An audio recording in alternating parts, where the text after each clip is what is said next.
Peter Schweizer and Eric Eggers were filling in for Sean. Join the conversation, 1-800-941-7326. We've got a real badass that's coming on next, and you know him.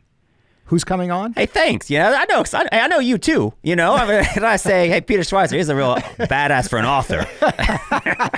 But the guy we're going to talk to on the other side of this break is Jay Collins. He's Lieutenant Governor of Florida. He's been called the Chuck Norris of politics, and not like in that Sidekicks movie where he played the karate instructor. This guy's like a real deal. You can't wait to hear his story. He's the guy that perp walked the illegal immigrant back from California. Hear his story and how Florida is leading on crime on this side of this break with Peter Schweizer. I'm Eric Eggers in for Sean Hannity. Talk to you in just a second.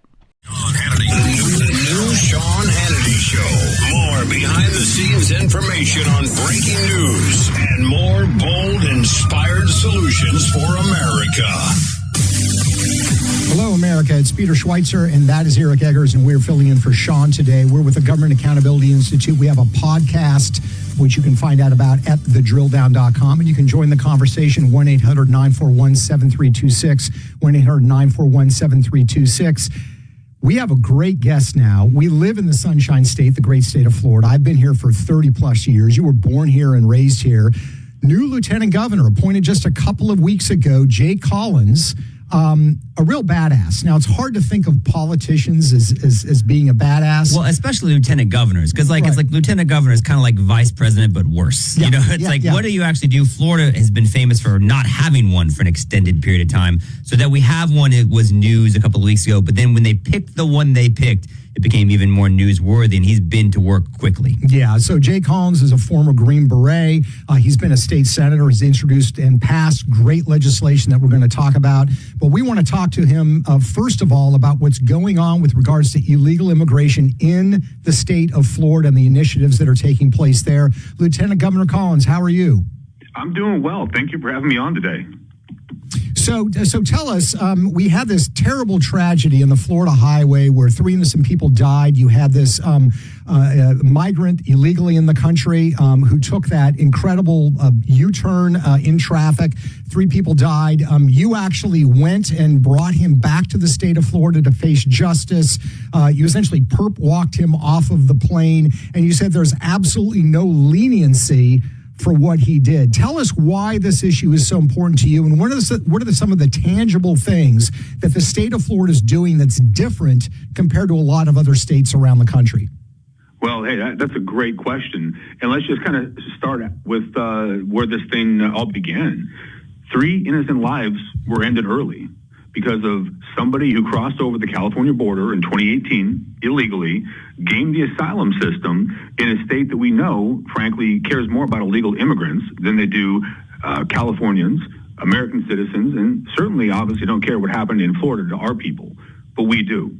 So yes, absolutely. I had no faith, nor did the governor, to see that Gavin Newsom was going to follow along, do the right thing. So we went over there.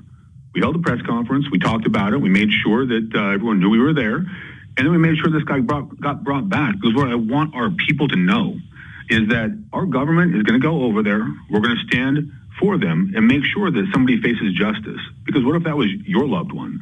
What if that was your neighbor, someone you knew, and they lost their life and they were playing the game with the asylum system, or in California or New Mexico or some other liberal state that just doesn't want to follow President Trump's agenda, Governor DeSantis' agenda, or frankly, just basic common sense. Somebody has to lead, and we are the conservative proving grounds of America, and that's what we did. Now, you guys have been leading not just in terms of being aggressive to go retrieve this individual. The Wall Street Journal chronicled the efforts to deputize members of the Florida State Highway Patrol to be kind of the boots on the ground as part of the immigration enforcement. Obviously, there's been the alligator Alcatraz that's been, now they're fighting over it in court, but that's gotten a lot of headlines as well. Why is immigration such a big issue to your administration now? Well, look, the American people made this completely clear. They want the illegal immigration problem taken care of. That was made clear when President Trump won with an overwhelming majority. And where are we at? Well, here in Florida, we take that seriously. We think that when the American people and Floridians say they want it taken care of, well, we're going to do that. Our 287G agreements, they lead the way across every state. You saw Alligator Alcatraz, as you mentioned, Deportation Depot. We're out there actively working with our highway patrol, our other law enforcement, because it's required for them to work with our federal assets to keep this thing moving forward. Ultimately, everything we do keeps our people safer. And I really wish other governors would step up and stand up for their people and do the same thing. How much better would our nation be if they took this opportunity with leadership by President Trump, pushed down to have the state support them? We can really make a difference and follow through on the exact same things we said we were going to do. That's what people want to see, and that's what leadership is all about. And I know leadership's a very important issue to you, and it's weird, you're a lieutenant governor now, you've been in the legislature. For a politician or a bureaucrat, a tough day can be like back-to-back Teams meetings with an ornery IT department or something. But for you, I know as the state senator, you went to Israel when the Iran-Israel conflict was at its height, and you went there to try to rescue and help get people that were over there who might have been in harm's way back home to safety. Talk about that. What motivated you to do that? And what's that like? We've heard stories, but I know that was something that was very important to you and why you felt like you needed to do it. And Eric, thank you for that. Look, I'm going to quote some of my liberal colleagues from California, right, who serve in the legislature and other roles.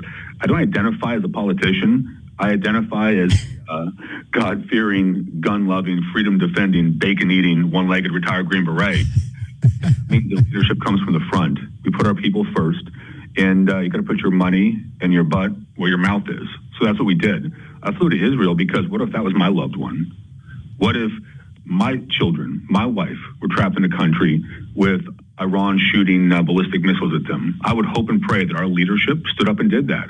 And I love how the Trump team, how President Trump has pushed down emergencies to the states.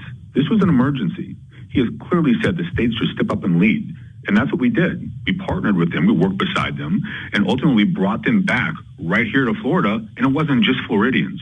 We brought back over 2,300 American citizens that are safer, got to see their families because we took the opportunity given us to step up and fight for our people and bring them home. How many more could we have brought back if other governors would have done the right thing and stood up for their people the same way?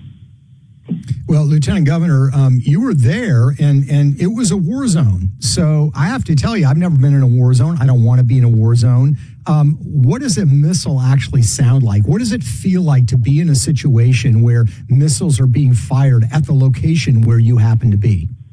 Well, I'll tell you, this is kind of like an old pair of boots. I got to be honest. When I tell you I didn't want to run for politics or get involved in politics, I really meant that. I'm here because I saw no other way to solve problems. I believe in making a difference for our people, and you can't stand on the sideline. We are just at that point in life. And I've been shot at, and I've been shot by a couple of things. This is my first time with ballistic missiles. We're scared. The noise they make coming across the sky is unlike anything I'd seen. The explosions are pretty amazing. We had some land within a few hundred feet of us with going everywhere. Luckily in Israel, there were bunkers and bomb shelters. So we got people in there, but the risk is very real. We were out there with a group of people just trying to get them on the buses to drive to the Jordanian border. And we had a bunch of Iranian missiles start hitting the ground around us. So mid-stride, we had to get them in the bunker, get safe.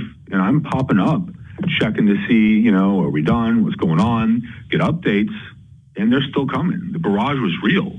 But you know what? We did what we had to do because after it was done, we dusted off. We collected our stuff. We got back on mission. We got them on a bus. And we got them back to America safely with their families. Because again, that's the kind of leadership we need to have in this country. People are tired of politicians who say one thing and do another. I want to be, and I have been, as a leader, someone who says what I mean what I say, and I follow it up with actions. That's the American way. So some of your actions are, in my opinion, Lieutenant Governor Collins, among the more interesting and important parts of your story. And if you're just joining in, if you're not sure whose voice that is, that's Lieutenant Governor Jay Collins. He's only on the job as Lieutenant Governor under Ron DeSantis for a couple of weeks. He was in the state legislature before that. But your story, you were a Green Beret, you're in Afghanistan, you were part of a firefight, and you suffered an injury that ultimately led to the loss of your leg. And not to focus on, because you're the one that said you're a one-legged Green Beret, but it's not like it was instantaneous. Just talk a little bit about the process that ultimately led you to make this incredible decision. You chose to have your leg amputated, and then talk about what happened to you after that. So I did. I had been hurt in 2007, and it was kind of a rough year. I got shot, ended up doing surgery on myself in Afghanistan. I did a fasciotomy on my arm, saved my arm, but I do have two arms and one leg, so I did okay. I'm pretty comfortable with that one. And then later on, I got hit by a mortar when they were trying to overrun our fire base. And again, apparently getting blown up is bad for you. Who knew, right? I didn't know what had happened, because when you're fighting for your life, you fight for your life. If it's a no-fail mission, you don't fail. So we fought, and we won, and we pushed the enemy out, and didn't really realize how badly I'd been hurt. You know, I had a headache, dusted it off, got happy and healthy, and just did what we had to do. But as time went on, it was a very insidious breakdown of my leg.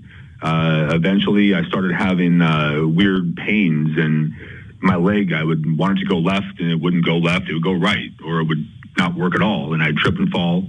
And, you know, it was hard to understand, because I had been in a very select group of people where my physicality was really how I did things and how I got by. And, you know, Eric, you've heard me say this many times, man. God's plan is so much bigger than our plan. All I wanted to do was be a Green Beret or fight amongst the very select people at the tip of the spear doing things for our country nobody knew about. But that wasn't God's plan.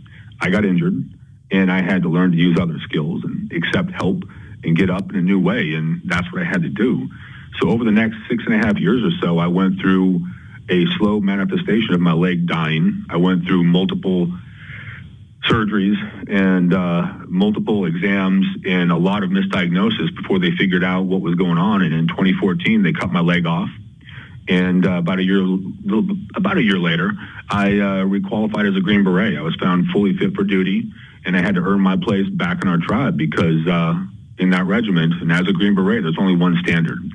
And I got to say, I am so grateful for the people who gave me the opportunity to prove myself, because I didn't want it given.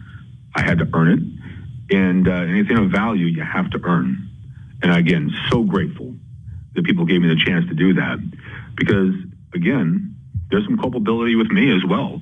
I should have taken a knee, and I should have faced out. I should have realized that when things hurt and they didn't work, maybe I should quit. But when you reach a pinnacle of an organization like these, the last thing you want to do is leave and not fight beside your brother, not fight beside the people who you would give your life for in an instant. And I didn't want that to happen. Lieutenant Governor Jay Collins, it's great to have you on. We've got 30 seconds left. I want to ask you, are you going to run for governor of the state of Florida? Well, I'll tell you what, I think we're going on 2 weeks now. That's a great question. I am trying to be the best lieutenant governor I can be for the GOAT, for America's Governor Ron DeSantis. Finally getting my foot wet, the other one too, and trying to make a difference. We'll continue to assess, but in the end, I'm really hyper-focused on my job as lieutenant governor right now. Well, as we said, a true badass for Lieutenant Governor of the state of Florida. Jay Collins, thanks for joining us. We appreciate you in the audience listening as well. We will be back in a minute. We've got more guests. We've got more conversation. The next hour, we're going to have, at the bottom of that hour, an NFL legend. So please stay tuned.